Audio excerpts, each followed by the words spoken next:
10. Yes. Thank you so much for the invitation to present a preliminary studies on my PhD work.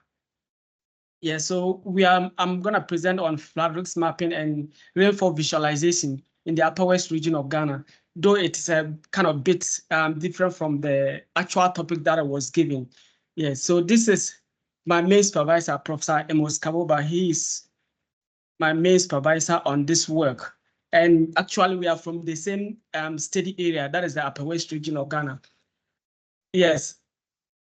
Research has shown that over the years, the flood issues are increasing due to the climate change impact around the globe, and is affecting almost every sector of human activity or human life. And the challenge is evident in the sense that most often than not, areas that are having low drainage capacities are actually affected. Most often than not, if you look at people living in low-lying areas, river basin, valleys, and what have you, the challenge only revealing in those areas. And this has posed a great challenge in communities in Ghana, most especially, like I mentioned, communities in the low-lying areas. And this has necessitated the fact that we have to actually delineate flood risk terrains and try to understand the dynamics of rainfall around the flood occurring periods in the year. So if you can see this picture, these pictures were taken in 2021 after a west flood occurred in the Upper Western region of Ghana, where almost all the rivers, the rivers and the culvert bridges were collapsed or were destroyed, which stopped vehicles from moving from Ghana to Burkina, and over six districts were cut off from the regional capital and other neighboring countries during that period of the year. And if we look at the records we had from NADMO in the Upper West region, it shows clearly that flood has been occurring in the region and is affecting population and their resources. If we look at the farms in 2021, the crops that were destroyed were very high. And if we look at the cost and the affected population in 2018, it was very high but of course, if we look at the 2021, it was higher than the 2018, what affected during that period. And since the 90s, there have been a lot of floods occurring in the region, but what happened is there are a lot of data lapses in the region. And if you look at the emergency events database from 1990, we realized that there were 52 people life lost in the region during September. That was in 1990. However, there were several floods that occurred within this period up to present. When you go to the offices, such data are not available. And if you look at the affected population during that period, we have over 29,000 people that were affected, same as homes that were damaged during that period. And to carry out these activities, we use 6 thematic factors to overlay to generate flood risk terrains within the study area. And of course, we use alignment density, elevation, and we use total wetness index, drainage density, slope, and aspect. So we overlay this to actually pinpoint the flood risk terrains within the region to understand the population encroachment on these areas. Like I mentioned, this is a preliminary studies. The main work we are trying to look at flow discharge within the flood risk areas. But because before we can do that, we actually have to identify those areas. And to start, we use an old method that is called Jenk natural breaks method to delineate or to identify the low-lying areas. This method actually is an algorithm that is able to break down areas of a surface area into classes. So we were able to identify the low-lying areas before we proceeded to overlay the other thematic map to identify the flood risk terrain. So if we look at the figure 7A, that's the gen method. This is what was given. That's what we generated. And after we overlay the 6 thematic maps, we were able to generate this map for the area. And of course, the most reddest areas are the flood risk terrains within the region. And the The brownish is a high risk areas. And if you look at it carefully, you realize that these are also following some patterns of the Young method. And if you look at the statistics, we realize that with the with the AHP method, the analytical hierarchy method that we use, about 69.3% of the area fall within the moderate flood risk areas. And of course, we cannot use these maps for policies analysis or policy purposes without validating the findings. So we went to the field to some ground truth points to overlay on the map to see how many points are falling within the high flood risk areas, how many points are falling within the moderate flood areas. So we realized that 71.76% of the ground truth points were recorded within the moderate flood risk terrain. However, 20%, 71.6%, okay, this is a mistake, and 8.24% were also recorded within the moderate and the low flood risk areas. And this further confirmed that the region largely fall within the moderate flood risk areas.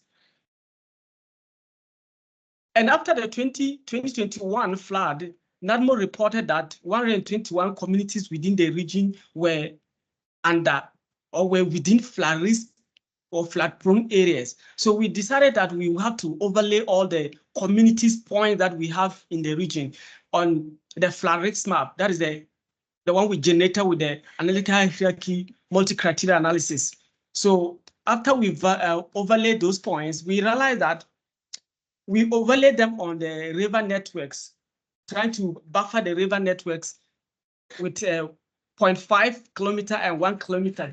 How many communities are going to be within the 0.5 kilometer and that of 1 kilometer in case these rivers or these stream network overflow their banks? So we realized that 395 communities and 927 communities are likely to be inundated within the 0.5 kilometer and 1 kilometer if this stream overflow their banks. But then, when does this flood issues normally occur in the region? We decided to analyze to visualize the river the rainfall data within the region to see how many months does the rainfall higher, or which month does the rainfall higher. From our analysis, we realized that August in the Upper West records high rainfalls, and most often than not, this is found around the Sisala East and Sisala West. If we know this region very well, you realize that around their boundaries there, the Sisala East and the Sisala West, they are around their boundary, is falls higher around those areas. And most often than not, the floods are occurred in this period of the year. And after we were able to identify August as this the high rainfall year, or the high predictor month for flood, we decided to extract rainfall data for only the month of August between 1995 to 2021 to see the pixels, the projections. How are they like? Right. We wanted to compare this with the flood records, but because we could not get past of the data for the previous years, we decided to end it at this point. And if you look at the 2021 point, you realize that it is very high than the other months. So basically, this is an average data. So you realize that 350 millimeter rain was recorded in the month of August in 2021, where we recorded high or havoc of flood in that year. And if you look at the other previous years, you realize that all these high peaks were also, there were flood occurring that occurred in those years. And of course, we also try to look at the 5 years class of rainfall data. So we combine 5 years data, find the average and visualize it to see which parts of the region are recording high rainfall. And if you look at this data, this visualization very well, you further realize that the Sisala East, Sisala West were still recording high rainfall as compared to the central and the southern part. And if you look at 2011 to 2016, you realize that the southern part, that is what central, one municipal, what east, and a bit of what west, they also recorded high rainfall.